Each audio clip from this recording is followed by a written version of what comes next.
ভুল বুঝিয়া যদি ভুলে যাও সবই, মানব সেবা তরুণ সংঘ ভুলো না রে।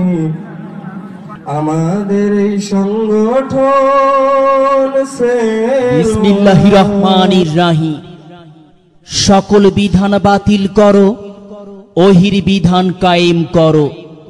সম্মানিত তৌহিদি মুসলিম জনতা, আসসালামু আলাইকুম ওয়া রাহমাতুল্লাহ।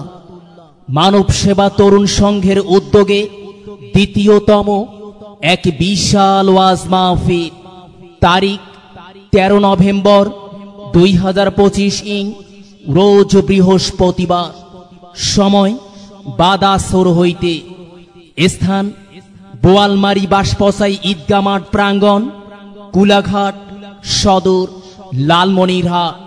প্রধান বক্তা আব্দুল্লাহ বিন এরশাদ, চেয়ারম্যান, ইউনাইট টিভি ও আত-তাইয়েবা প্রকাশনী, উত্তরা, ঢাকা। দ্বিতীয় বক্তা মাওলানা আব্দুল মাজেদ সালাফি, মুহাদ্দিস, বাইতুল হিকমা রহমানিয়া মাদ্রাসা, কিসমত কেওয়াবাড়ি, গাইবান্ধা। আরো বয়ান পেশ করবেন স্থানীয় উলামায়ে কেরামগণ। প্রধান অতিথি জনাব মোহাম্মদ ইদ্রিস আলী, চেয়ারম্যান, 2 নং কুলাঘাট ইউনিয়ন পরিষদ, লালমনিরহাট। সভাপতিত্ব করবেন জনাব মোহাম্মদ আশরাফুল আলম, সাধারণ সম্পাদক, আহলে হাদিস আন্দোলন বাংলাদেশ, লালমনিরহাট জেলা শাখা ও প্রধান উপদেষ্টা, মানব সেবা তরুণ সংঘ। বিশেষ অতিথিবৃন্দ জনাব মোহাম্মদ আব্দুল মান্নান মিয়া, উপদেষ্টা, আহলে হাদিস আন্দোলন বাংলাদেশ, লালমনিরহাট জেলা। জনাব মোহাম্মদ আবুল কালাম আজাদ, ইউপি সদস্য, 1 নং ওয়ার্ড, 2 নং কুলাঘাট ইউনিয়ন পরিষদ।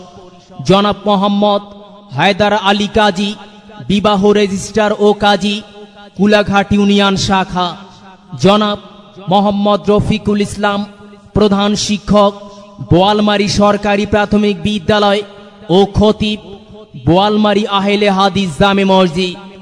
জনাব মোহাম্মদ আমজাদ হোসেন, সহকারী শিক্ষক, খারুয়া সরকারি প্রাথমিক বিদ্যালয়। জনাব মোহাম্মদ হামিদুল ইসলাম, বিশিষ্ট ব্যবসায়ী, ঢাকা। জনাব মোহাম্মদ নবিউল ইসলাম, সমাজ সেবক, শিবের কুটি, লালমনিরহাট। সার্বিক তত্ত্বাবধানে মোহাম্মদ লিয়াকত